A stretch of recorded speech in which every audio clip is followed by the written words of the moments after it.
Taib, ada seorang ikhwah yang menanyakan seperti ini, jamaah sekalian yang dimuliakan oleh Allah Subhanahu wa taala.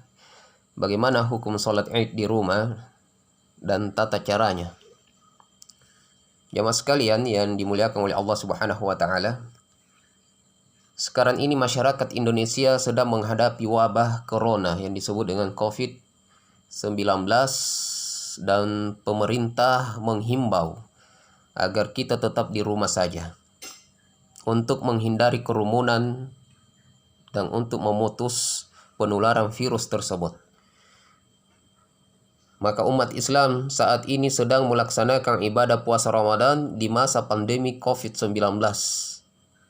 Semuanya serba di rumah. Sehingga rangkaian ibadah yang di bulan ini sangat jauh berbeda dengan ibadah Ramadan yang dikerjakan sebelum-sebelumnya.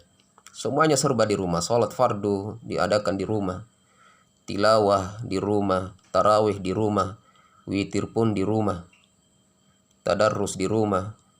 Dan diperkirakan juga sholat Idul Fitri kemungkinan juga dilaksanakan di rumah.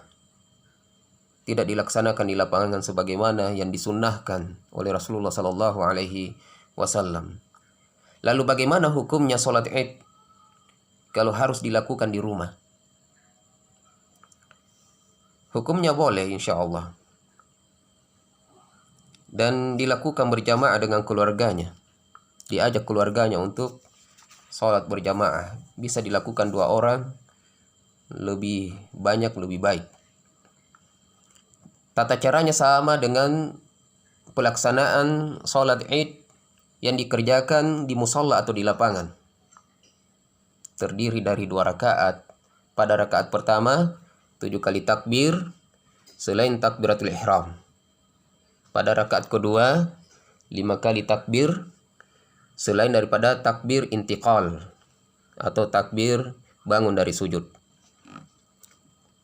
Kemudian semua takbir yang 7 pada rakaat pertama dan yang 5 pada rakaat kedua tersebut itu dilakukan sebelum membaca surat Al-Fatihah.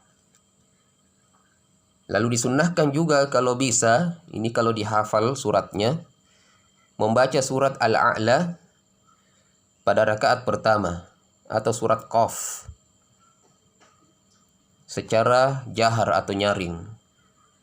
Dan juga pada rakaat kedua surat Al-Ghasyiyah atau surat Al-Qamar, itu pun kalau kita mampu, kalau kita menghafalnya. Dan kalau ini dilakukan di rumah, maka tidak perlu ada khutbah. Kalau di lapangan diadakan khutbah setelah melaksanakan sholat 2 rakaat tersebut. Khutbah dilaksanakan setelah sholat 2 rakaat. Namun kalau dilakukan di rumah, itu tidak perlu ada khutbah. Tidak perlu ada khutbah. Dan bisa dilakukan berjamaah 2 orang atau lebih. Wallahu a'lam. Barakallahu fikum.